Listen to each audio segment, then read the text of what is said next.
What's up, you guys? It's Matt here. So my dividend portfolio just reached an impressive milestone, or at least an impressive milestone for me. It may not be for you if you are, have been investing into dividends for a long time. If you've been investing into stocks for a long time, you might have a larger portfolio than I have. I just started investing into this portfolio 2 months ago and got up to a milestone that I think is amazing. And now it's like, all right, we hit that milestone. What's next? So we're going to talk about what I hold within this video, where I plan on going for the year of 2024, whether it's a lofty goal or not. And, we'll get into some information behind some of the things as well. So, guys, hit that like button and hit the subscribe button. Hit the notification bell for more of these videos. If you guys want to help me out on my journey, feel free to use my link for Robinhood down below. Sign up for Robinhood and get yourself a free stock. I also get a free stock as well, which means I'll be able to buy more Microsoft and have, another dividend play, or at least some more dollars worth of that share, because Microsoft is at like $375. So it's not going to get me one full share, but it will help me out in the end, depending on, how many people sign up and all that stuff. So feel free to use my link down below, or if you want to use any other links, if there are some, feel free to use those as well. But let's talk about also, if you guys want to join my Patreon and talk about dividend plays, we have a whole section within the community to where in the communities tabs to where we can talk about dividend investing and all that stuff. So feel free to check that out. But let's get into my portfolio now. Again, my goal for the end of the year was to get to $5,000. I doubled that. Right, I'm now at a $10,000 dividend portfolio balance. And honestly, the max goal that I thought that I was going to get to was about $10,000. I was around 9,700 when I ended the year. So as I went through my full update on like how much I made for December, I only had like 9,700 or 9,800. So I didn't hit the $10,000 mark. But I'm excited for what this new year is going to bring me in 2024. We're going to get into what my expectations will be after we go through what positions I am holding. Now, if we get through the positions over here to the right, you're going to see that the first position I'm holding is Ford. I hold 39 shares of it. I also hold ticker symbol O, about 50 shares, just below 50 shares. I hold a little bit of Microsoft. That is my dividend play to whenever I get a free stock. I choose Microsoft because they do pay a dividend, so I end up choosing them. I probably should have chosen like Apple or something, but I choose Microsoft because I like Microsoft. I use PCs. I don't use Macs or MacBooks or Apple products. I don't use them, so I like to invest in what I will use most cases.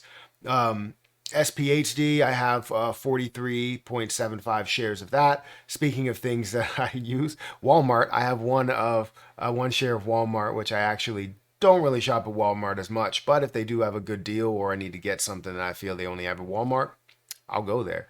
But mainly we shop at Target. Erica has a lot of Target in her portfolio, so I was like, why don't I have Walmart then? But I only have one share of it. I would like to get probably 10 shares of it. We do have Nike, which I have one share of. The next I have PRF. I thought was a great position with a good dividend as well. That's sitting at about six shares. I also have SPHD, or sorry, SPYD is another play that I really believe in. It is only, I believe, I think it has a 4% dividend yield. It might be a little higher. I'm not 100% sure. I get confused with all of the positions I'm in. 4.63%. So it is pretty high. That's not bad at all. I probably should invest more into SPYD in the coming months and years, right? FDVV, I have 20 shares of that. That's a Fidelity dividend ETF that I'm a big fan of Fidelity. I can't speak. And I have a lot of money over in Fidelity in my main like retirement accounts and 529 accounts and stuff like that. So big fan of Fidelity. DLR, I also have SCHD, which is a Charles Schwab dividend ETF.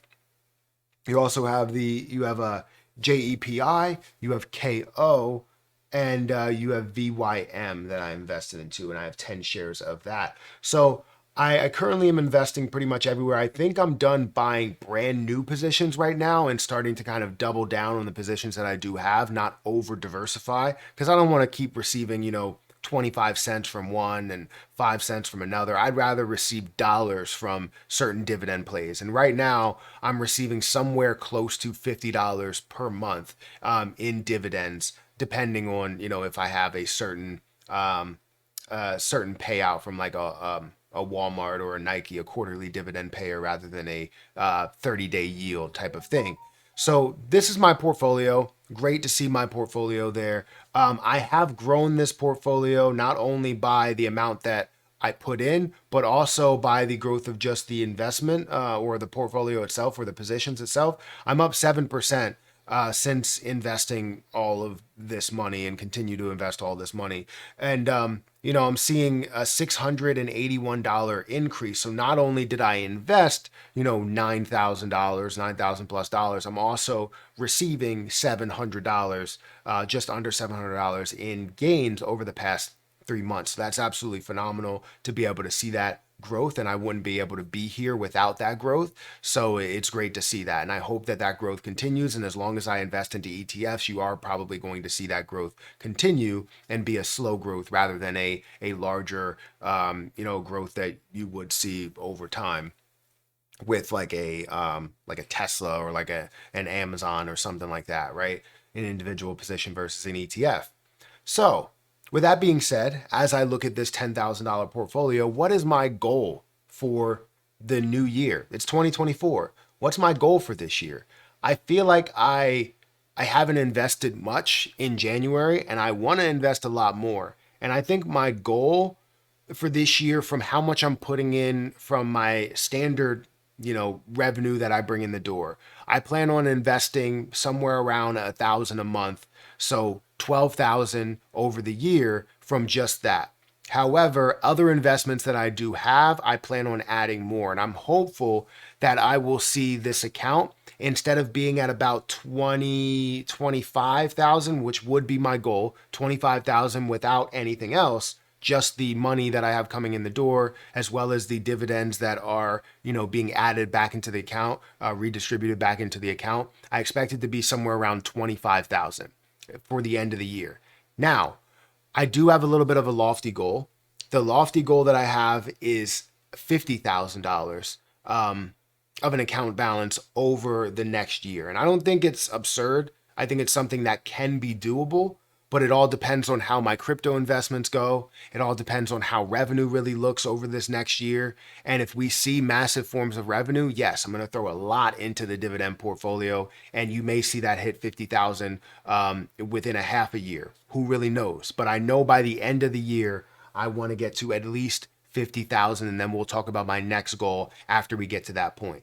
So, if we're not seeing all those investments play out the right way and it takes to 2025 in order for that to happen, then my minimum goal is going to be $25,000. My larger goal is going to be $50,000. And if I hit that before then we will start to exceed or express exactly where our goal will be after that. But again, lofty goals here because I did reach $10,000 in a matter of 2 months. So if I basically just say, I can add $5,000 a month on average, then I could potentially get to that $50,000 or $60,000 mark in my portfolio, which means I will have a lot of money flowing through this dividend portfolio in paying me dividends every single month, which would be absolutely amazing. But it's not 100% confirmed that that will be the case, that I will get there, that I'll be able to invest that much. But honestly, like I want to see this grow to a size where I have $2,000 in dividend payments that I'm receiving every single month. And once I get to $2,000, then half of it is going to be just added back into it, and half of it is going to go directly to me so I can use towards other things that I want to use it towards. Now, if I have no need for it or use for it, I'm just going to throw it back in there so that I have more dividends for the next month, right? So that's my plan. hopefully it does play out that way. Let me know what you think about it. Hit that like button, hit that subscribe button, hit that notification bell for more videos like this one. And again, if you guys want to help me out on my journey, use some of the links down below. Sign up for my Patreon, because all the Patreon money that I get from there goes directly to my dividend portfolio. So if you want to, chat it up while also helping out my portfolio in a large way, I would really appreciate it. But I'm going to get out of here. Thank you so much for watching. I'll catch you in the next one. See ya.